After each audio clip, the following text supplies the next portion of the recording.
One day I have one of these guys. The love for being out on the water is very close to my indigenous culture. That's the easiest way I can stay close to my grandfather, my ancestors, and what it really truly means to be a Wampanoag.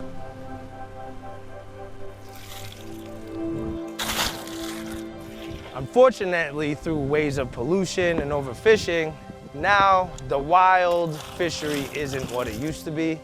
So one way I can stay close to this culture is by doing the aquaculture farming.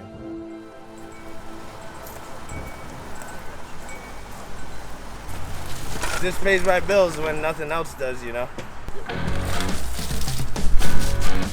I started my business with no money. I had no truck, I had a little sedan.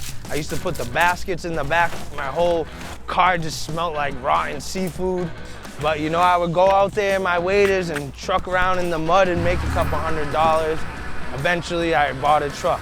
And then eventually, I got a boat.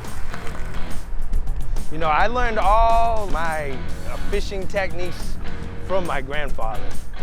I grew up on Pompanesett Bay.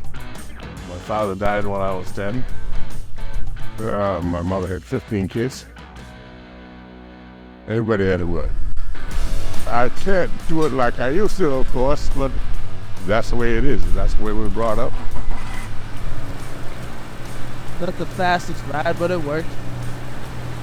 He's always lived off the land my whole life. Even when I was a small child going to my grandparents' house, I would come over, he would have raccoons, squirrels, possums, you name it, in the sink ready to eat for dinner.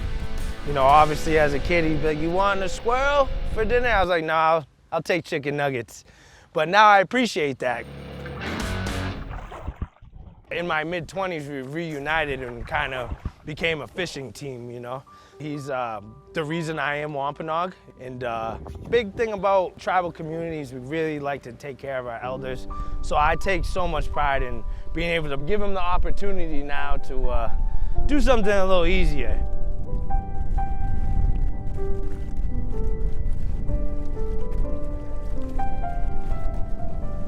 Originally, I would help my dad, is how I started. He had his farm long before I had my farm. And now I make my own money and he makes his own money. It's a good way to make a living. You know, now we're just another generation after generation after generation after generation living out here. So basically all our bills are paid off the ocean. And that's how they used to do it back in the day. So, I mean, it's nothing better than this. My son started with me as soon as I could put him in a boat. He just fell into this naturally. And of course, he brought his son to almost with that same weight. That's the way I brought him up. That's the way he brought his son up. Historically, the water did not get that hot here. Now, it's getting very hot, so you'll see big die-offs of wild clams. So as a farmer, it definitely worries me, the climate change.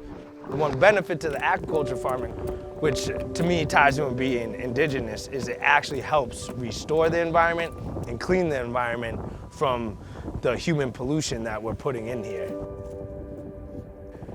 You know, my ancestors were out here over 3,000 years ago doing the same thing, harvesting shellfish, lobsters, tuna, you know, you name it, every fish, you know, this is our land. By being out here and being able to live off the land, not only I feel connected to the ancestors, but as a tribal person, this is life, this is fun, this is what I want to do, this is what I would do, maybe even not doing it commercially.